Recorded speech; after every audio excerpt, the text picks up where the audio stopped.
কোন এক দেশের জাস্টিস যদি আর এক দেশে যায় সরকারি সফরে, তাহলে রাষ্ট্রীয় প্রোটোকল থাকবেই। রাষ্ট্রীয় প্রোটোকল 7 স্টার মার্কের হোটেলে ওনার থাকা। হুজুর বলেন, কয়েকদিনের প্রোগ্রাম নিয়ে গেছি, এতটাই ব্যস্ততা রাষ্ট্রীয় কাজের, 3-4 দিন চলে গেল, আমি দিনই কোনো কাজে নিজেকে লাগাইতে পারতেছি না। এই জন্য আমার অন্তরের ভিতরে একটা পেরেশান, খালজান, অতৃপ্তি। কেন? আমার হায়াতের 3-4টা দিন চলে গেল, অথচ আমি আমাকে দিনই কাজে লাগাইতে পারলাম না। এজন্য আমার অনেক লস হচ্ছে, এজন্য আমার অন্তরের ভিতরে খুব পেরেশান। আমরা যুগের পরে যুগ ধরে দুনিয়ার সাথে লেগে থাকি, দিনের কাজ করতে না পারলে অন্তরের ভিতরে কোন রকমের পেরেশানি নাই। কেন? নাহনু আবনাউদ দুনিয়া হুম আবনাউল আখিরাহ। আমরা হলাম দুনিয়া পাগল, তারা হলো আখিরাতের পাগল। পরিবর্তন তো, চেঞ্জ তো হবেই। এক পর্যায়ে হুজুর বলেন, অশান্তি চরমে। আমি চিন্তা করলাম, দেখি তো রুমে ঢুকে আমাকে যে কর্মসূচি দিয়েছে যে কাজের, আমি একটু সেটা খুঁজে দেখি তো আমার জন্য কোনো রেস্টের দিন টিন আছে নাকি। হুজুর বলেন, আমি খোঁজাখুঁজির পরে দেখি, হ্যাঁ, 1-2টা দিন আমার জন্য রেস্টের রাখা হয়েছে। আমি তখন খুব বেশি আনন্দিত হলাম। কেন? ওই দিনগুলিতে আমি ইচ্ছে মতো আল্লাহর দ্বীনের কাজের সাথে আমি আমার নিজেকে নিয়োজিত করে রাখতে পারবো। আমাকে তো দুনিয়াতে পাঠানোই হয়েছে, আর দুনিয়া মাজরাতুল আখিরাহ, মজা নেওয়ার জন্য পাঠান নাই। এদেশের কোন ছেলে পেলে, এদেশের কোন কেউ যদি আমেরিকায় যায়, কানাডায় যায়, সিটিজেনশিপ যদি না পায়, তাহলে সেখানে মজা নেওয়ার জন্য যায় না, কাজ করার জন্য যায়। এই জন্য দেখবেন যে সমস্ত ছেলে পেলে বাড়িতে কোনো কাজ করে নাই, বাবা যদি শুধু বলছে যে দোকান থেকে একটা কয়েল নিয়ে আয়, তাই রাগ, এটাই ওর জন্য কি আমল, খুব রাগ। এরকম ছেলে পেলে কি আপনাদের অঞ্চলে নাই? আছে। এই ছেলেটাকেই যখন কোন রকম করে ধরে ধরে যখন বিদেশে পাঠিয়ে দিলেন, এখন দেখবেন ওইখানে গিয়া যদি কাজ না পায়, তখন বাবাকে ফোন দিয়ে কান্না করে, আব্বু, আম্মু, একটু মাদ্রাসায় কিছু দিও, মসজিদে কিছু দিয়ে হুজুরদের কাছে একটু দোয়া নিও, আমি কিন্তু এখনো কাজ পাই নাই। আরে তুই তো বাড়িতে থাকতে কয়েল আনতে দিলেই তোর মেজাজ গরম হতো, আর এখন তুই কাজ পাস না, এজন্য তুই অস্থির হয়ে যাচ্ছস কেন? কারণ ও ওইখানে আরাম করতে যায় নাই, ইনকাম করতে গেছে। এই কারণে ওইখানে কাজ না পেলেই অস্থির, আর বাড়িতে চিন্তা করে আমি এখানে ইনকাম করতে আসি নাই, মজা নিতে আসছি, এই জন্য কাজে দিলেই অস্থির। রব আমাদের প্রত্যেককে দুনিয়াতে পাঠাইছেন মজা নেওয়ার জন্য না, ইনকাম করার জন্য। আর দুনিয়া মাজরাতুল আখিরাহ। সঙ্গত কারণেই কোনো ছেলে যদি বিদেশে যাওয়ার পরে লিগ্যাল ডিউটি তো আছেই, আবার ওভার ডিউটি যদি পায়, খুশি খুশি বাবাকে ফোন দিয়ে বলে, আব্বা দোয়া কইরো, আমার লিগ্যাল ডিউটি 8 ঘন্টা, এরপরে আমি আবার ওভার ডিউটি করতে পারি আরো 6 ঘন্টা, বেশ কিছু, খুব ভালো। তাছাড়া আমার যে আছে, আমার যে লোক আমাকে নিয়ে গেছেন উনি খুব ভালো, আর একটা ওভার ডিউটির জন্য আমি চেষ্টা করতেছি। সত্য হলো একটা, আমি কেন আসছি এটা যদি আমার মাথার মধ্যে ক্লিয়ার হয়, তাহলে আমার জীবন চলা অত্যন্ত সহজ। আমি যদি মনে করি দুনিয়াতে আসছি ভোগ বিলাসিতার জন্য, দুনিয়াতে আসছি আমি মজার জন্য, তাহলে দুনিয়াতে মজা নিতেই মজা লাগবে। আর যদি আমার মাথার মধ্যে এটা থাকে, না আমি পৃথিবীতে এসেছি পরপারের জন্য, কথা বলেন না কেন, ইনকাম করার জন্য, আখিরাতের পুঁজি করবার জন্য, তাহলে আখিরাতের পুঁজি করতে না পারলে অন্তরের ভিতরে পেরেশানি লাগবেই। যেমন মালয়েশিয়ায় যাওয়ার পরে কাজ না পেলে কাঁদতে থাকে, কেন? কাজ পাবো না, আমার টাকাও হবে না, আমি বাসায় কি পাঠাবো? মুসলমান ভাইরা আমার ভালো করে বুঝেন, আল্লামা তকি উসমানী বলেন, দীর্ঘ কয়েকদিন পর্যন্ত রাষ্ট্রীয় কাজে ব্যস্ত থাকার কারণে আমি নিজেকে দিনই কোনো কাজের ভিতরে লাগায় রাখতে পারতেছি না, তাই অন্তরের ভিতরে অশান্তি। একটা পর্যায়ে হোটেলের ভিতরে ঢুকে আমার কার্যক্রমটা কেমন দেখতেছিলাম, দেখলাম মাঝখানে 1-2 দিনের জন্য আমাকে, বন্ধুরা আমার, কর্মবিরতি আছে। আমি সীমাহীন আনন্দিত হলাম। কেন? ওই দিনগুলি আমি আমাকে মূল কাজে লাগাইতে পারবো। সেটি হলো আল্লাহ পাকের দ্বীনের কোনো কাজের জন্য আমি আমার আত্মনিয়োগ করব। উনি সিদ্ধান্ত নিলেন আগামীকাল ওনার রেস্টের। সিদ্ধান্ত নিলেন দিনের তো অনেক রকমের কাজ আছে, আমি কোন কাজটা করব? বন্ধুরা আমার, বসে বসে সিদ্ধান্ত নিলেন প্রথম যেই কাজটা করব, আল্লাহ যদি আমাকে বাঁচিয়ে রাখেন, সুস্থ অবস্থায় যদি সকালে জাগ্রত হতে দেন, এই এলাকার ভিতরে কোথায় মাদ্রাসা আছে খুঁজে খুঁজে মাদ্রাসা ভিজিট করার জন্য আমি যাব। কেন? এত দিনের কাজ রেখে মাদ্রাসায় যেতে চান কেন? কারণ উনি তো কোরআন পড়েছেন, হাদিস পড়েছেন, উনি জানেন নবীজি বলেছেন খায়রুকুম মান তাআল্লামাল কুরআনা ওয়া আল্লামা।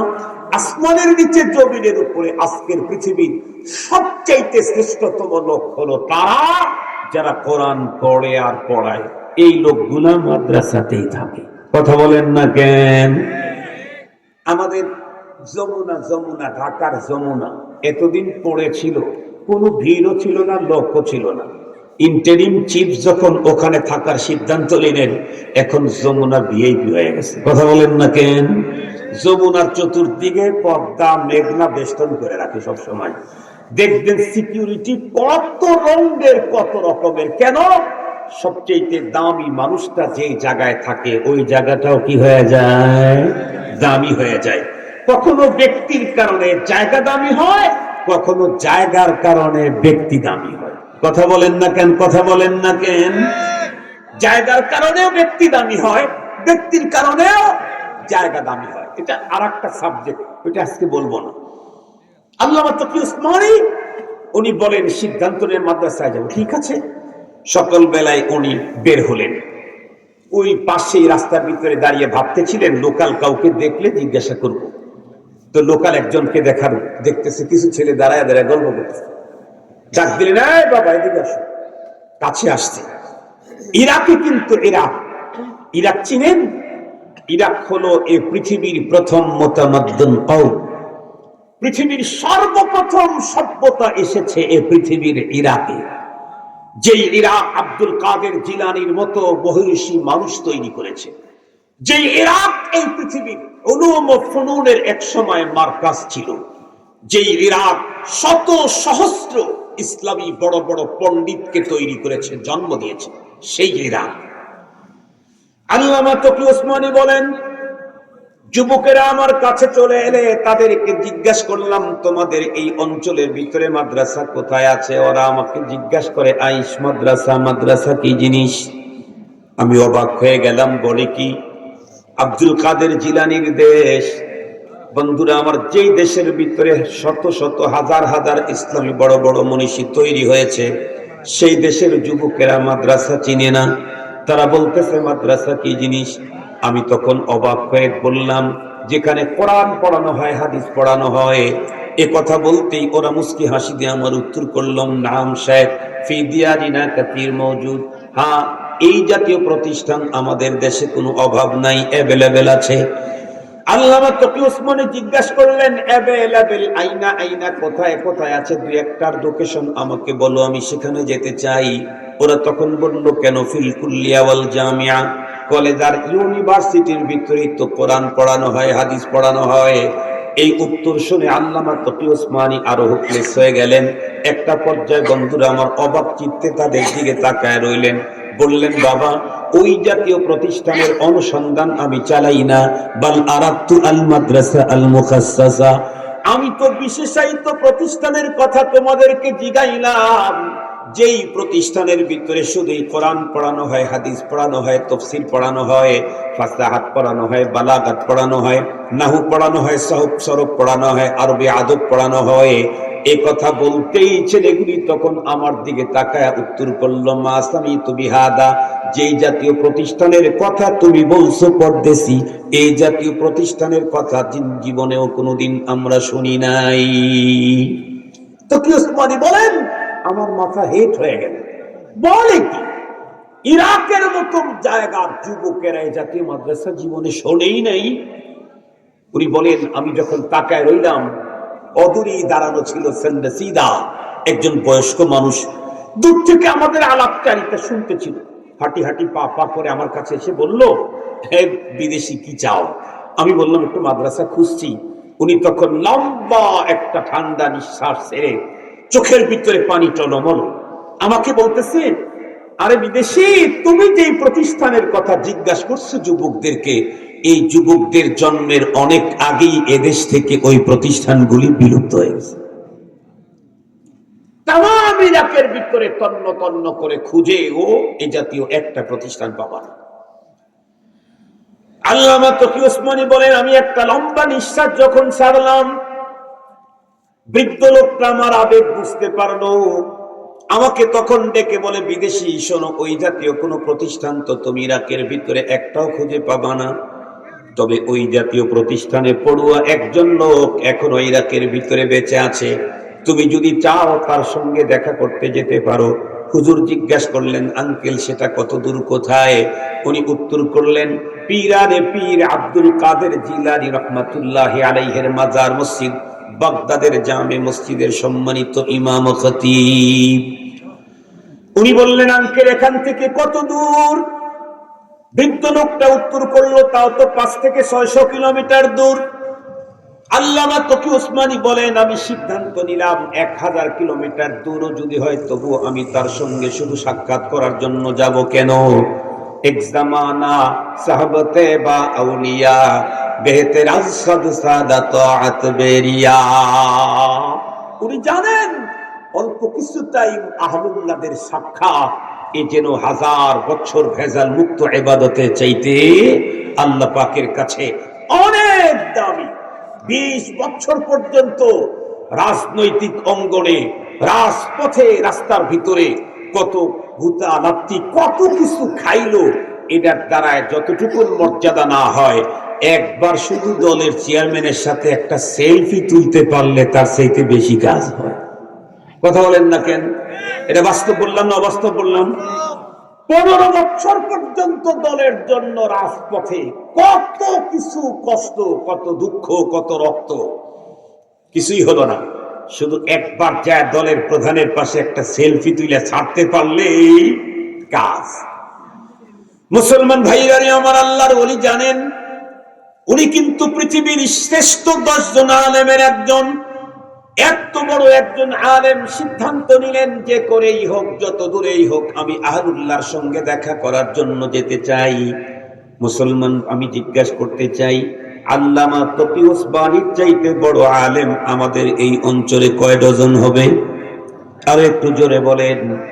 সারা এই অঞ্চল তো দূরের কথা, বর্তমান বাংলাদেশে যারা বড় আলেম, যারা প্রথম সারির, এদের অনেকগুলাই তো তকি ওসমানীর ছাত্র। বাংলাদেশের জাতীয় মসজিদের খতিব তকি ওসমানীর ছাত্র। মারকাজুস শেখ ইসলামিক রিসার্চ সেন্টার, এটার যিনি মুফতি, মুফতি মিজানুর রহমান সাইদ, তকি ওসমানীর ছাত্র। ঢাকার একজন নাম করা বর্তমান সময়ের একজন আলোচিত মুফতি, আকবর কমপ্লেক্সের মুফতি দেলওয়ার সাহেব, উনি তকি ওসমানী সাহেবের ছাত্র। এরা হলো ফেমাস। আরো কত এত বড় একজন বিজ্ঞ, দক্ষ এক্সপার্ট, বিদগ্ধ আলমী আলেম আর একজন আলেমের সাথে সাক্ষাৎ করার জন্য 600 কিলোমিটার দূরে যেতে চায়। তাতে আপনারা যারা কষ্ট করে আসছেন, ওনার চাইতে বেশি কষ্ট হয়ে যায় নাই তো? হয় নাই। বরং এখান থেকে আমাদেরকে সবক নিতে হবে। কেন যেতে চায়? ওই যে আমি বলছি তো, 10 বছর রাস্তায় রাজনীতি করার চাইতে 1 মিনিট নেতার সাথে সেলফি তুলে ছাড়তে পারলে মর্যাদা অনেক বেশি। আল্লামা তকি ওসমানী বলেন, এক পর্যায়ে গাড়ি নিয়ে রওনা করলাম। পথগুলি চলতে চলতে চলতে চলতে বাগদাদের বন্ধুরা আমার কেন্দ্রীয় মসজিদ আব্দুল কাদের জিলানীর মাজার মসজিদের ওইখানে চলে গেলাম। আমাদের চরিত্র কি আর ওনার চরিত্রকে একটু ভাবেন। আমরা যখন মুয়াজ্জিন আজান দেয় সঙ্গে সঙ্গে ওযু করতে যাই। ওযু কমপ্লিট করার পরে বন্ধুরা আমার মসজিদের দিকে ঢোকার আগে একটু বন্ধুরা আমরা আমাদের ঘড়ি তাকায় দেখি। যখনই দেখতেছে ও এখনো তো জামাতের 15 মিনিট বাকি আছে, এত আগে মসজিদে ঢুকে লাভটা কি? এটা হলো আমাদের হিসাব। ওযু করছি, আছে জামাতে, মনে করি এত আগে ঢুকে লাভটা কি? তো কি ওসমানী বিশ্ব বলেন না আলেম? উনি বলেন আমি যখন ঢুকলাম সেখানে গিয়ে দেখি আজানের 1.5-2 ঘন্টা দেরি। আমি চিন্তা করলাম এতক্ষণে বাইরে বাইরে ঘুরে লাভটা কি? আল্লাহর ঘরে ঢুকে আল্লাহর সাথেই সম্পর্ক করি। কেন? আমার টার্গেট হলো আখেরাত। যেখানে গেলে আমার আখেরাতের পুঁজি বাড়বে আমি তো সেখানেই যাব। কথা বলেন না কেন? লিগ্যাল ডিউটিতে যদি আমার কাজ না হয় ওভার ডিউটি করব। দিনে কাজ করে যদি আমার না পোষায় আমি রাত্রে ডিউটি করব। আর তখন খুব মজা, যখন কারি কারি টাকা আসে তখন আর চোখে ঘুম আসে না। আমি অনেক ড্রাইভার কি শুনছি, হুজুর 4 রাত হয় 4 দিন হয় কোনো ঘুমাই না ঈদের আগে। কেন? হুজুর আলহামদুলিল্লাহ অ্যাক্টিভ মেরে আসতে আর অ্যাক্টিভ এবং অনেক ভাড়া, এই জন্য হুজুর আলহামদুলিল্লাহ খুব খাইতেছি আর খুব চলতেছি। এরকম করতে গিয়েই কিন্তু শেষ পর্যন্ত, কথা বলেন না কেন, অ্যাক্সিডেন্ট বেশি হয়। গাড়ি অ্যাক্সিডেন্ট হয় 3 কারণে, এটা মনে রাখেন। ওভার স্পিড, ওভারটেক, ঘুম, এই 3 কারণে গাড়ি অ্যাক্সিডেন্ট বেশি হয়। আমিও ড্রাইভার আলহামদুলিল্লাহ, আমারও লাইসেন্স আছে, আমি জানি। মুহতারাম হাজিরিন, তো যে কথা বলতেছিলাম, যখন খুব বেশি টাকা আসতে থাকে তখন কিন্তু ঘুমাইতে পারে না, তাও খুব ভালো লাগে, খুব মজা লাগে। কেন? টাকা আমার দরকার, টাকা দিয়ে কি হয় আমি জানি, কিন্তু নেকি দিয়ে কি হয় এটা আমি এখনো জানি নাই। এজন্য নেকি আসতে থাকলে ভালো লাগে না। ঠিক বললাম না? ঠিক বললাম? নেকি দিয়ে কি হয় এটা আমি এখনো বুঝি নাই, এজন্য নেকি বাড়তে থাকলে অত ভালো লাগে না, কিন্তু টাকা ঢুকতে থাকলে আরে মজা লাগে। জ্বর থাকলে অর্ধেক সেরে যায়, জ্বর থাকলেও টাকা আছে তো পাওয়ার আছে। আল্লামা তকি ওসমানী বলেন, আমার টার্গেট তো দুনিয়া না, আমার টার্গেট আখিরাত। আল্লাহর রাসূলই তো বলেছেন, কুনু মিন আবনাইল আখিরাতি ওয়া লা তাকুনু মিন আবনাইদ দুনিয়া। আমার উম্মতেরা তোমরা আখিরাতের সন্ধানী হও, দুনিয়ার সন্ধানী হও না। আখিরাতের পাগল হও, দুনিয়ার পাগল হও না। উনি বলেন, একটা পর্যায়ে আমি চিন্তা করলাম বাইরে থেকে লাভটা কি? আল্লাহর বান্দা আল্লাহর ঘরের ভিতরে ঢুকে আল্লাহর কালাম তেলাওয়াত করতে থাকি। এ কারণে ওযু কালাম করতে গেলাম। ওযু কালাম কমপ্লিট করে যখন মসজিদের ভিতরে ঢুকলাম সদর গেট দিয়ে, একটু সামনের দিকে এগুতেই দেখি মেম্বারের সঙ্গে একজন বন্ধুরা আমার বয়োবৃদ্ধ মানুষ হেলান দিয়ে বসে আছে। টপ টপ টপ টপ করে তার ঠোঁট দুইটি নড়তে আছে। সামনের দিকে তাকাইতেই দেখি আল্লাহর বান্দার কপালের ভিতরে ইলমে ওহীর নূর। এই ইরাকের ভিতরে হাজার হাজার লক্ষ মানুষের সঙ্গে দেখা হলো, কোন একজন সুন্দর চেহারার অধিকারী মানুষের কপালের ভিতরে ওই আলো দেখতে পাই নাই যেই আলো বয়োবৃদ্ধ লোকটার কপালের ভিতরে আমি দেখতে পেলাম। তখনই বুঝলাম আমি যার অনুসন্ধানে আসছি উনি হবেন। হাঁটি হাঁটি পা পা করে তার কাছে এগিয়ে গেলাম। একটা পর্যায়ে দাঁড়ায় রইলাম। উনি ওনার গতিতে জিকির করতেছে, করতে করতে একটা সময় মনে হয় তার মনে হলো কেউ মনে হয় আমার সঙ্গে সাক্ষাতে এসেছে, তাই জিকির বন্ধ করে মাথাটা যখন উঁচু করলো, এই সুযোগে আমি সালাম দিয়ে দিলাম। উনি সালামের উত্তর দিয়ে আমাকে জিজ্ঞাসা করে, তুমি কে, কোথা থেকে এসেছো? আমি বললাম, তকি ওসমানী, পাকিস্তান থেকে এসেছি। আমারে জিজ্ঞাসা করে, তো কি তুমি কি করো? উনি বলেন, আমি তখন একটু দ্বিধাসন্ধির ভিতরে পড়লাম, কোন পরিচয় দেব আমি? আমি তো একটা পরিচয় নিয়ে ইরাকের ভিতরে অলরেডি ঢুকেছি, রাষ্ট্রীয় মেহমান হিসেবে, পাকিস্তানের জাস্টিস হিসাবে, কিন্তু এর চাইতে উন্নত পরিচয় তো আমার কাছে আছে। সেই পরিচয় হলো আমি মুআল্লিমুল কোরআন ওয়াল হাদিস। এর চাইতে বড় পরিচয় পৃথিবীর ভিতরে কারো জন্য হতে পারে না। সূরাতুর রহমান পড়েন, আল্লাহ কি বলেন? আর রহমান আল্লামাল কুরআন খলাকাল ইনসান। সূরাতুর রহমানে আল্লাহ নিজেই ঘোষণা করলেন, আমি তো মুআল্লিমুল কোরআন। সঙ্গত কারণে এই পৃথিবীর কোন একজন মানুষ যদি মুআল্লিমুল কোরআনের চেয়ারটা যদি আল্লাহ পাক কাউকে দান করে দেন, তাহলে এর চাইতে বড় চেয়ার দুনিয়াতে আর কোনো মানুষের জন্য জীবনেও কোনোদিন হতে পারে না। লম্বা অনেক কথা বন্ধুরা আমার আছে, বলবার মতো কোনো সুযোগ নাই, প্রয়োজন নাই। এতটুকুন মনে রাখি, এ দুনিয়াতে যত চেয়ার দুনিয়ার মানুষ বর্তমানে পাইতে পারে, এর ভিতরে সবচাইতে বড় চেয়ার হলো মুআল্লিমুল কোরআন। রব নিজেকে মুআল্লিমুল কোরআন বলেছেন। আর রহমান আল্লামাল কোরআন, যিনি আল্লামা যিনি শিক্ষা দেন তারই মুআল্লিম বলে। এখান থেকে আমাদেরকে সবক নিতে হবে। আমরা অনেক হুজুরেরা মনে করি আমার ভাই তো এসপি, আমার ভাই তো ডিসি, আমার ভাই তো এখন প্রকৌশলী বড়, আমার ভাই তো বিচারপতি। না না, সারা দুনিয়ার যত পতিপুতি আছে বন্ধুরা, আমার সবচাইতে বড় ডিগ্রি, সবচাইতে বড় চেয়ারম্যানের নাম হলো মুআল্লিমুল কোরআন। আল্লামা তকি ওসমানী বলেন, আমারে যখন জিজ্ঞাসা করলো কি করো তুমি, আমি ওয়ান টাইম পরিচয় দিতে চাইলাম না। জাস্টিস এই পরিচয় দুনিয়ায় চলে, মরণের মুহূর্তে চলে না, আখিরাতে কবরে চলে না, হাসরে চলে না। কিন্তু কোরআনুল কারীমের মুআল্লিম এই পরিচয় দুনিয়াতেও চলে, মরণের মুহূর্তে চলে, কবরের ভিতরেও চলে, হাসরের ময়দানেও চলে। হাদিস স্পষ্ট, হাদিসের মধ্যে আসছে, ইউকালু লিসাহিবিল কুরআন ইকরা ওয়ারতাকি ওয়ারাত্তিল কামা কুনতা তুরাত্তিলু ফিদ দুনিয়া। আখিরাতের ময়দানে ফেরেশতারা ডাক দিয়ে বলবে, ও কোরআন ওয়ালা, আল্লাহু আকবার বলেন। আখিরাতের ময়দানে ডাক দিবে না, ও জাস্টিস, ও জেলা ও দায়রা জজ, ও প্রধান বিচারপতি, চিফ জাস্টিস, এই জাতীয় কোনো ডাক নাই। হাসরের ময়দানে ডাক আছে, ইউকালু লিসাহিবিল কুরআন ইকরা ওয়ারতাকি ওয়ারাত্তিল কামা কুনতা তুরাত্তিলু ফিদ দুনিয়া ফাইন্না মানজিলাকা ইনদা আখিরি আয়াতিন তাকরাউহা। কোরআন ওয়ালাদেরকে ফেরেশতা ডেকে বলবে, এই মিয়া কোরআন বলো, তুমি দাঁড়িয়ে আছো কেন?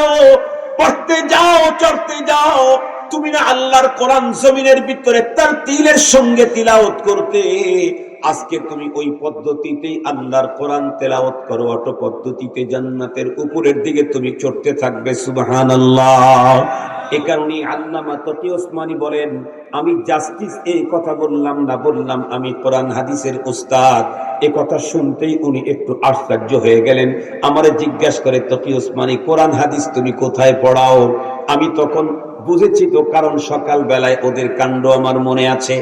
এই জন্য বুজুর্গকে আশ্বস্ত করবার জন্য বললাম, ওগো আল্লাহর ওলি, আমি কোরআন হাদিস পড়াই মাদ্রাসার মধ্যে। উনি তখন অবাক হয়ে আবার জিজ্ঞেস করলেন, মাদ্রাসা বলতে কি বুঝাও? আমি তখন বললাম, হুজুর, যেখানে যে মাদ্রাসা বলতে ওই ওই ওই প্রতিষ্ঠানকে বোঝানো হয় যেখানে বুখারী পড়ানো হয়, মুসলিম পড়ানো হয়, আবু দাউদ পড়ানো হয়, তিরমিজি পড়ানো হয়, ইবনে মাজাহ পড়ানো হয়, যেখানে মিশকাতুল মাসাবি পড়ানো হয়, যেখানে জালালাইন পড়ানো হয়, বাইদাবি পড়ানো হয়, যেখানে শরহে বিকায়া পড়ানো হয়, যেই জায়গার ভিতরে হেদায়া পড়ানো হয়, কানজুদ দাকায়েক পড়ানো হয়, কুদুরি পড়ানো হয়। কিতাবগুলোর নাম যখন বলা শুরু করলাম, উনি তখন অবাক হয়ে জিজ্ঞেস করলো, ও তকি ওসমানী, সত্যি করে বলো, এই জাতীয় প্রতিষ্ঠান কি আজও আল্লাহর জমিনে আছেনি? আল্লামা তকি ওসমানী বলেন, আমি আল্লাহর বান্দাকে আশ্বস্ত করার জন্য বললাম, জি হুজুর, আল্লাহর জমিনে জাতীয় প্রতিষ্ঠান আছে। মানে বাংলাদেশ সদীরের ভিতরেই তো, বাংলাদেশ, পাকিস্তান, ইন্ডিয়ার ভিতরেই তো এই জাতীয় প্রতিষ্ঠান লাখের অধিক আছে। তাছাড়া হুজুর, আপনি শুনলে অবাক হবেন, আমি পৃথিবীর সর্বপ্রথম সূর্য উদয় হয় যেই রাস্তায়, সেই রাস্তায় গিয়েছি, সেই জায়গার ভিতরেও কওমি মাদ্রাসা আমি আমার নিজের চোখে দেখে এসেছি। এ কথা বলতেই বয়োবৃদ্ধ লোকের ভিতরে কোথা থেকে যেন পাওয়ার ঢুকে গেল। নারায়ে তাকবীরের আওয়াজ বলন্দ করে বৃদ্ধ লোকটা দাঁড়িয়ে আমাকে বুকের ভিতরে জড়িয়ে ধরে চোখের পানি ছেড়ে দিয়ে কান্না কণ্ঠে আমাকে ডাক দে বলে, তকি ওসমানী, তুমি আমাকে ওয়াদা দাও, তুমি কি তোমার দেশে ফিরে যাবে? বলে, হ্যাঁ। কখন? আগামী সপ্তাহে। তুমি ওয়াদা দাও, পাকিস্তানে যখন তুমি ফিরে যাবে, পাকিস্তানের জনগণকে আব্দুল কাদের জিলানীর মাজার মসজিদের এক খাদেমের পক্ষ থেকে একটা ওসিয়তনামা পৌঁছায়া দিও। তাদেরকে বলবা, তারা জীবনের শেষ বিন্দু রক্ত দিয়ে হলেও যেন এই জাতীয় প্রতিষ্ঠান কখনো ম্লান হতে না দেয়। কারণ এই জাতীয় প্রতিষ্ঠান যতদিন পর্যন্ত থাকবে, ততদিন পর্যন্ত ইসলাম, বন্ধুরা আমার, অরিজিনাল থাকবে। যখনই এই প্রতিষ্ঠান বিলুপ্ত হবে, তখন ইসলামের নাম থাকবে, কিন্তু কাম খুঁজে পাওয়া যাবে না। আজকে গভীর রাত, আপনাদের অনেক মনের মধ্যে কষ্ট, হুজুর এত দেরিতে আসছে, অনেক লোক চলে গেছে। গভীর রাত্রে আমার কোন ওসিয়তনামা আপনাদের পর্যন্ত পৌঁছাইতে চাই না। পীরানে পীর আব্দুল কাদের জিলানী রাহমাতুল্লাহি আলাইহি মাজার মসজিদে সে আল্লাহর কুতুবের ওসিয়তনামাটা গভীর রাত্রে আপনাদের কান পর্যন্ত পৌঁছিয়ে দিয়ে গেলাম। জীবনের শেষ বিন্দু রক্ত দিয়ে হলেও এই জাতীয় প্রতিষ্ঠান কখনো ম্লান হতে দেওয়া যায় না। কেন? এই প্রতিষ্ঠান যতদিন আছে, দ্বীনের আসল রূপরেখা ততদিন আছে। এই জাতীয় প্রতিষ্ঠান বন্ধ হলে ধর্মের নাম থাকবে, কাম থাকবে না। একটা মিসাল দিয়ে এই কথা শেষ করে দিচ্ছি। আপনারা বলেন, আমাদের দেশের মানুষ নানা রকমের রোগে আক্রান্ত, একেবারে মাথার চুল থেকে শুরু করে পায়ের তালুর নিচের চামড়া পর্যন্ত নানা সময় নানা রোগ হয়, হয় না? হয় না? চুলের রোগ আছে না? চুলের রোগ আছে না? চামড়ার রোগ আছে না? হার্টের রোগ আছে, হাড়ের রোগ আছে, পেশাবের সমস্যা আছে, পায়খানার সমস্যা আছে, কত রোগের। কিন্তু আমি জিজ্ঞেস করতে চাই, বলুন, সব রোগের চিকিৎসা করার জন্য চিকিৎসক তৈরি হয় কয় জায়গায়? এক জায়গায়, মেডিকেল কলেজ। কথা বলেন না কেন? যত রঙের রোগ আছে সব রোগের চিকিৎসক তৈরি হয় কয় প্রতিষ্ঠানে? এক প্রতিষ্ঠান, তার নাম মেডিকেল কলেজ। নাকি বাংলাদেশের বুয়েট সুয়েটেও ডাক্তার তৈরি হয়? বুয়েট সুয়েট কুয়েট মুয়েট কোনটাতেই ডাক্তার তৈরি হয় না, ওগুলো প্রকৌশলী তৈরি হয়। দাঁতের ডাক্তার বলেন, হাড়ের ডাক্তার বলেন, হার্টের ডাক্তার বলেন, পেশাবের ডাক্তার বলেন, চোখের ডাক্তার বলেন, নাকের ডাক্তার বলেন, কানের ডাক্তার বলেন, সব তৈরি হয় কোথায়? Medical college. একটা মেডিকেল কলেজ, একটা মাত্র প্রতিষ্ঠান মেডিকেল কলেজটা। যত আছে সবগুলি যদি বন্ধ করে দেন, দাঁতের ডাক্তারও আর হবে না, মুখের ডাক্তারও আর হবে না, গোস্তের ডাক্তারও পাওয়া যাবে না, হাড়ের ডাক্তারও পাওয়া যাবে না, কানের ডাক্তারও পাওয়া যাবে না, চোখের ডাক্তারও তৈরি হবে না। মনে রাখবেন, ধর্মের যত কাম দুনিয়াতে হয় সব কাজের এক্সপার্ট আর দক্ষ লোক তৈরি হয় হলো মাদ্রাসা। আপনি যদি বলেন ইসলামিক স্কলার, এটা মাদ্রাসা। জাহাঙ্গীরনগর বিশ্ববিদ্যালয় ইসলামিক স্কলার তৈরি হয়। যদি বলেন বিশ্বমানের হাফেজ, ঢাকা ইউনিভার্সিটি জন্মের পর থেকে এ পর্যন্ত একটা হাফেজ তৈরি করতে পারছে? কিয়ামত পর্যন্ত পারবে? হাফেজ, বিশ্বমানের হাফেজ কোথায় তৈরি হয়? কথা বলেন। মুফাসসির কোথায় তৈরি হয়? মুফতি কোথায় তৈরি হয়? ইসলামিক লেকচারার কোথায় তৈরি হয় প্রকৃত অর্থে? হক্কানি পীর কোথায় তৈরি হয়? দাওয়াতে তাবলীগের যোগ্য মোবাল্লিগ কোথায় তৈরি হয়? ইসলামী আন্দোলন সিয়াসতের প্রকৃত নেতা কোথায় তৈরি হয়? কথা একটাই, যেখানেই ইসলাম আর ধর্ম লাগাবেন সেখানেই মাদ্রাসার লোক ছাড়া হবে না। যেমন যদি বলেন চিকিৎসা, তাহলে কি লাগবে? মেডিকেল কলেজেরটাই লাগবে। কথা বলেন, কথা বলেন। সঙ্গত কারণে এক মেডিকেল কলেজ বন্ধ করলে সব চিকিৎসা যেমনি বন্ধ হয়, এক কওমি মাদ্রাসা, মাদ্রাসা বন্ধ হয়ে গেলে ধর্মের সব কাজ বন্ধ হয়ে যায়। এ কারণে আমরা ইনশাআল্লাহ নিজেরা মৃত্যুর আগ মুহূর্ত পর্যন্ত, শেষ নিঃশ্বাস ত্যাগ করার আগ পর্যন্ত এই জাতীয় প্রতিষ্ঠান জীবনের শেষ বিন্দু রক্ত দিয়ে হলেও হেফাজতের চেষ্টা করে যাব ইনশাআল্লাহ। যদি বুঝতে পারি আমার মরণ হবে, তাহলে আমি আমার পরবর্তী নেক্সট জেনারেশনকে বলে যাব, দ্বীনি মাদ্রাসা তোমার সন্তানের চাইতেও বেশি দামি। দ্বীনি মাদ্রাসা তোমার ফ্যামিলির একটা অংশ। সকল মাদ্রাসার প্রতি তোমার সহযোগিতা, সহমর্মিতা, ভালোবাসা, দোয়া অব্যাহত যেন থাকে। আমি আমার আলোচনাকে দীর্ঘায়িত করতে চাই না। বিশ্বের এত বড় একজন আলেম, অথচ দেখেন মাত্র 4টা দিন রাষ্ট্রীয় কাজে ব্যস্ত থাকার কারণে দ্বীনি কাজে আত্মীয় নিয়োগ করতে পারেন নাই। তার ভিতরে কি এক পেরেশানি। অথচ আমাদের বছরের পর বছর যায়, দ্বীনি কাজের সাথে 24 ঘন্টা লাগতে পারি না, আমাদের ভিতরে কোনো পেরেশানি আসে না। আল্লাহ তাআলা আমাদের অন্তরে আখিরাত প্রেম, নেকির প্রতি আগ্রহ, আল্লাহর প্রতি ভালোবাসা আল্লাহ তাআলা তৈরি করে দিক। ওয়া আখিরু দাওয়ানা আলহামদুলিল্লাহি রাব্বিল আলামিন। আসসালামু আলাইকুম ওয়া রাহমাতুল্লাহি ওয়া বারাকাতুহু।